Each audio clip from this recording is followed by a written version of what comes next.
ஒரே விஷயம் தான் என் மனசை ரொம்ப பாதிச்ச ஒரு விஷயத்த சொல்லிட்டு போறேன். பொம்பளைங்க இருக்கிறாங்கல்ல, பெண்கள், உண்மையா சொல்றேன், ரூமி சொல்கிறார், பெண்கள் அன்பானவர்கள் இல்லை. ரொம்ப நுட்பமான ஸ்டேட்மெண்ட். அவர்கள் இறைவனிடம் இருந்து வந்த பரிசு பொருள்.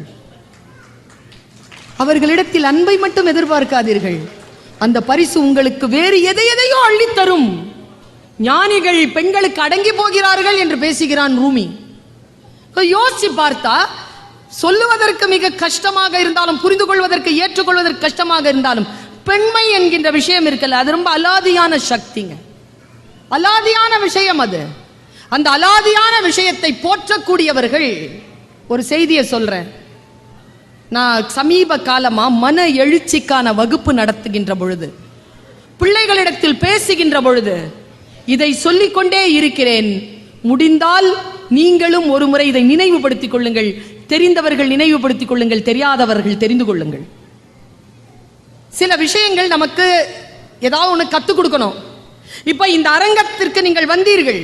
வருகின்ற பொழுது உங்களுடைய தரம் எப்படி இருந்ததோ, அரங்கத்தை விட்டு வெளியேறுகின்ற பொழுது அந்த தரம் உயர்ந்து இருக்கிறது. அந்த தரம் உயர்ந்து இருக்க வேண்டும். அதுதான் தமிழ் செய்யக்கூடிய மிகப்பெரிய நன்மையாக நான் கருதுகிறேன். தரத்தை உயர்த்துதல், நம் மனநிலையிலிருந்து அடுத்த கட்டத்திற்கு நம்ம எடுத்து செல்லுதல். பாருங்க, எப்பவுமே நான் யாரையும் அம்மான்னு அழைப்பேனே தவிர என் அம்மா பக்கத்தில் யாரையும் விட மாட்டேன். அம்மா அல்டிமேட். அம்மா அப்படின்னு சொல்லிட்டு ஒரு பொண்ணை சொன்னேங்க. அவளுக்கு 22 வயசு, இப்போ ஒரு 30 வயசு இருக்கும். அந்த 30 வயசு பொண்ணு நான் அம்மான்னு ஏன் கூப்பிட்டேன்? அவ என்ன செஞ்சா? அப்படி யாரு அவ? நான் யாருன்னு அவளுக்கு தெரியாது. அவ மொழி வேறு, என் மொழி வேறு. அவள் நிலம் வேறு, என் நிலம் வேறு.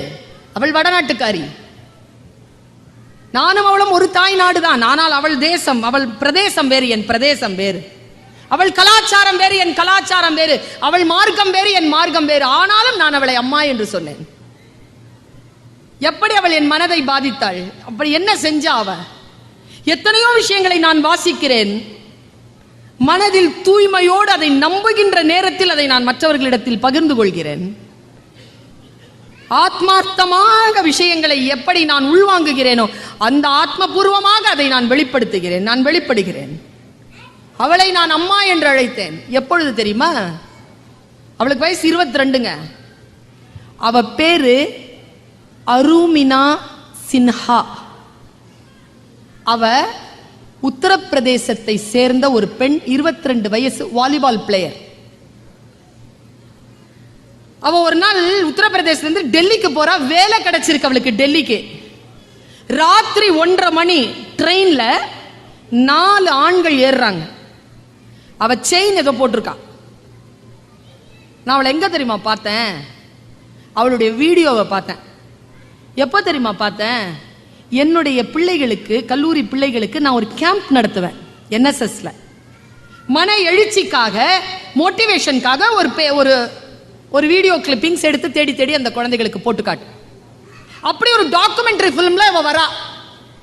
அம்மான்னு சொன்ன அவளை நான். நீங்க முடிஞ்சா யூடியூப்ல போய் அவளை போட்டு பாருங்க, அவளை போட்டு கேளுங்க. நமக்கு பல விஷயங்கள் நம் முன்னால் நிற்கிறது. நாம் சினிமாவையும் அரசியலையும் பற்றி மட்டும் தான் பேசுகிறோம். அதுவும் கட்சி சார்ந்த அரசியலை பேசுகிறோம். தேசம் சார்ந்த அரசியலை நாம் சிந்திப்பதே இல்லை. சினிமா பற்றி பேசுகிறோம். சினிமா என்பது நம்முடைய வாழ்க்கையின் கலாச்சாரங்களில் ஒன்று. அது சிறப்பாக இருக்க வேண்டும் என்ற அக்கறையோடு நாம் அதை பார்ப்பதில்லை. கேளிக்கையாக பார்த்து கடந்து போகிறோம். யோசிச்சு பார்க்கிறேன் நான். அந்த பெண் அவ பேட்டி கொடுக்கிறா. என்ன ஆச்சு தெரியுமா? 4 பேர், அவ ஹிந்தியில பேசுறாங்க. எனக்கு ஹிந்தி தெரியும், அதனால் எனக்கு புரிகிறது. கீழே ஸ்க்ரோலிங் போயிட்டு இருக்கு இங்கிலீஷ்ல. முடிஞ்சா ஹிந்தி தெரியாதவர்கள் ஸ்க்ரோலிங்ல தெரிஞ்சுக்கோ. அவ பேசுறாங்க. அவ என்ன பண்ணிருக்கா? ட்ரெயின்ல டிராவல் பண்ணிட்டு இருக்கும்போது ராத்திரி 1:30 மணிக்கு 4 பேர் ஏறுறாங்க.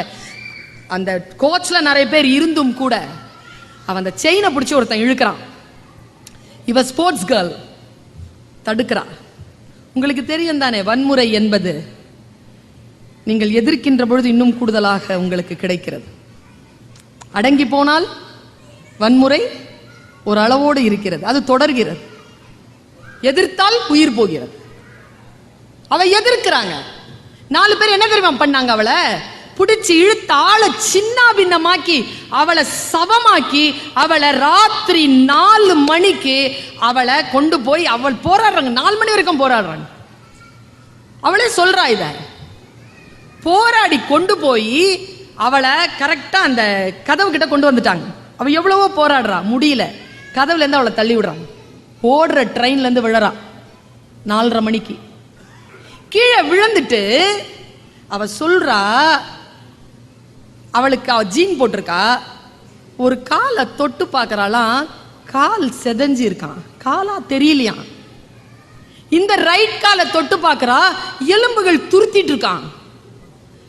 எப்படியோ எழுந்து நின்னு கிராஸ் பண்ணலான்னு போனா இன்னொரு ட்ரெயின் வந்து அடிச்சிருக்கு. முதுகு தண்டு உடைஞ்சு போய் விழறா. அவ சொல்றா, அடுத்த நாள் சாயந்தரம் 5:30 மணிக்கு தான் அவளை ரெஸ்கியூ பண்ண வந்திருக்காங்க. பரேலி ஹாஸ்பிட்டல் அவளை கொண்டு போய் போடுறாங்க.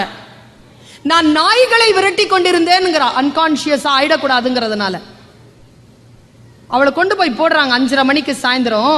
டாக்டர்ஸ் வந்து சொல்றது என் காதல விழுது, அனிஸ்தீஷியா இல்ல, ஆப்ரேட் பண்ண முடியாது, ஆப்ரேட் பண்ணலன்னா 2 காலையும் எடுக்கணும், ஆப்ரேட் பண்ணா 1 கால் எடுத்துடலாம். அந்த அம்மா சொல்லுச்சான், காலையில 4:30 மணிக்கு விழுந்தேன், சாயந்தரம் 5:30 மணி வரைக்கும் இந்த வலியோட இருந்தேன், இதை விடவா வலிச்சிட போது, எனக்கு ஒரு கால் வேணும், அனிஸ்தீஷியா இல்லாமலேயே ஒரு காலை எடுங்கிறா. அன்னைக்கு ராத்திரி அவளுக்கு ஆபரேஷன் நடக்குதுங்க. நான் எங்க யோசிக்கிறேன்னா, ஆபரேஷன் நடந்து முடிஞ்சு முழுக்க அடுத்த நாள் காலை 10:30 மணிக்கு தான் அனிஸ்தீஷியா வருது. அனிஸ்தீஷியா கொடுக்குறாங்க. 3 நாள் மயக்கத்துல இருக்கா, விழிச்சிருக்கா.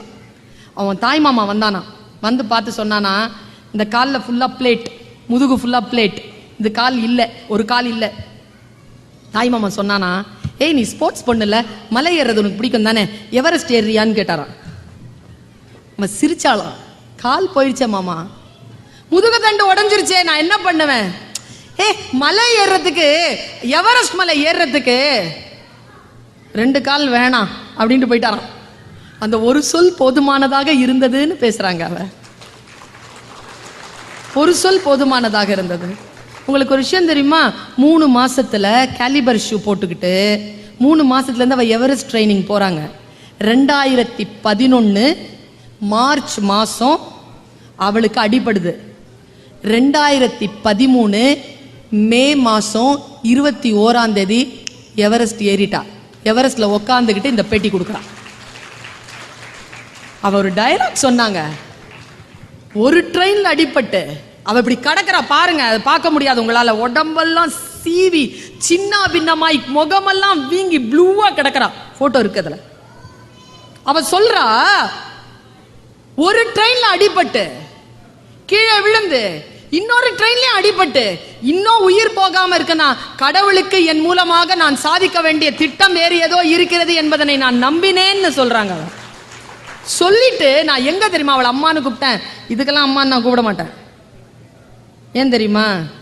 இங்க இருக்கக்கூடிய எல்லா பெண்களும் ஆண்களும் அருமினா சின்ஹா தான். நினைச்சோம்னா எவரெஸ்ட் ஏறிடுவோம். ஏன் நான் ஜித்தா வரல? ஏறிடலாம். எந்த உயரத்திற்கும் யாரும் ஏறலாம். ஆனா நான் அம்மான்னு அவளை அழைச்ச அந்த வினாடியை சொல்லிட்டு நான் நிறைவு செய்றேன். நாம் எல்லோரும் தயங்குகின்ற ஒரு இடத்துல நம்மளை அப்படி விடுதலை பண்ணாங்க. அவ என்ன தெரியுமா? அவ அந்த பேட்டி முழுக்க எவரெஸ்ட் மலையிலேருந்து எடுக்கிறா. காலை அடிச்சு அடிச்சு சொல்றாங்க, இது பிரச்சனையே கிடையாது, இதெல்லாம் ஒரு பிரச்சனையே இல்லை, அடியெல்லாம் ஒரு பிரச்சனையே இல்லை அப்படிங்கிறா. என்னமோ சொல்லிக்கிட்டே இருக்கா. அவ அடுத்த ஷாட் பார்த்தா அவ முழுக்க முழுக்க அந்த இன்டர்வியூவை 3 இடத்துல கொடுத்துருக்கா. 1 எவரெஸ்ட்ல கொடுத்துருக்கா. 2 அவளுடைய ரூம்ல உட்காந்துட்டு அவளுடைய ஸ்டடி டேபிள்ல உட்கார்றா. மற்ற 40 நிமிஷம் அந்த டாக்குமெண்ட்ரி ஃபிலிம்ல அது ஒரு 3 நிமிஷம், உட்காந்து பேசுறது ஒரு 10 நிமிஷம். மீதி இருக்கக்கூடிய அரை மணி நேரம் அவன் எங்கிருந்து தெரியுமா அந்த பேட்டி கொடுத்தா? ரயில்வே ட்ராக்ல இருந்து. நீங்களும் நானும் எவரெஸ்ட் மலை ஏறிடலாங்க, ஆனா எங்கே தோல்வி உற்றோமோ, எங்கே நாம் அடிபட்டோமோ அந்த இடத்தை வந்து சந்திப்பது நம்மால் முடியாதுங்க. அவ அந்த இடத்தை சந்திச்சாங்க. அந்த இடத்தை சந்திச்சுட்டு காட்டி காட்டி சொல்றாங்க, இந்த ட்ராக்ல தான் என் உயிர் போச்சு, இந்த ட்ராக்ல தான் நான் மானம் இழந்து கிடந்தேன், இந்த ட்ராக்ல தான் என் கை கால் உடைஞ்சு கிடந்தேன், இந்த ட்ராக்ல இருந்து தான் நான் எவரெஸ்ட் ஏறினேன். இந்த ட்ராக்கை இன்னைக்கு நான் பார்க்கிறேன், இந்த ட்ராக் கிட்ட நான் சொல்றேன், நான் ஜெயிச்சிட்டேன், உன்னை என்னால் தோற்கடிக்க முடியவில்லை, நான் ஜெயிச்சிட்டேன்னு சொன்னாங்க. நாம் எங்கே தோற்றோமோ அந்த புள்ளியிலிருந்து தான் நாம் ஜெயிக்க முடியுமே தவிர, தோற்ற இடத்திலிருந்து தப்பி ஓடி வந்து வேறு இடத்தில் ஜெயிப்பது என்பது ஒரு காலமும் வெற்றி ஆகாது என்பதனை அருமினா சின்ஹா சொன்னதனால் நான் அவளை அம்மா என்று சொன்னேன். ஏனென்றால் என் தாய் எனக்கு சொல்லித் தந்தாள், யார் உன்னை அவமானப்படுத்தினாலும் அந்த உதடுகளிலிருந்து தான் நீ பாராட்டை வாங்க வேண்டுமே தவிர அவர்களை எதிர்த்து விட்டு அப்புறம் செல்லுவது அல்ல உன் நோக்கம் என்று சொல்லி தந்த காரணத்தினால் சொல்லுகிறேன். வாழ்க்கையில் வாய்ப்புகள் வரும், அந்த வாய்ப்புகளை ஆகுமானதாக மாற்றிக்கொண்டு இறை அச்சத்தோடு அடுத்த கட்டத்திற்கு உயர்வதற்கான அத்தனை தன்மைகளையும் பெறுவது என்பது மிக மிக ஆசீர்வாதமான ஒன்று. நாம் வேறு யாரோ ஒருவருடைய வெற்றியை தான் வேடிக்கை பார்க்கிறோம். அப்படி இல்லை. வாழ்க்கை எல்லோருக்கும் ஒரே வினாத்தாளை கொடுப்பதே இல்லை. முகங்களைப் போல அவரவர்களுடைய வாழ்க்கை வித்தியாசமானது. வித்தியாசமான வாழ்க்கையை நம் போக்கில் நாம் மன உறுதியோடு சந்திக்க வேண்டும். அதற்கான உதவிகளை வல்ல இறைவன் நமக்கு ஏற்படுத்தி தர வேண்டும். வல்ல இறைவன் உதவிகளை அனுப்புகின்ற பொழுது அதை புரிந்து கொள்ளக்கூடிய மனப்பாங்கு நமக்கு இறைவனால் அருளப்பட வேண்டும் என்கின்ற வேட்கையோடு உங்கள் அத்தனை பேருக்கும் வாழ்த்துக்களை சொல்லி நிறைவு செய்கிறேன்.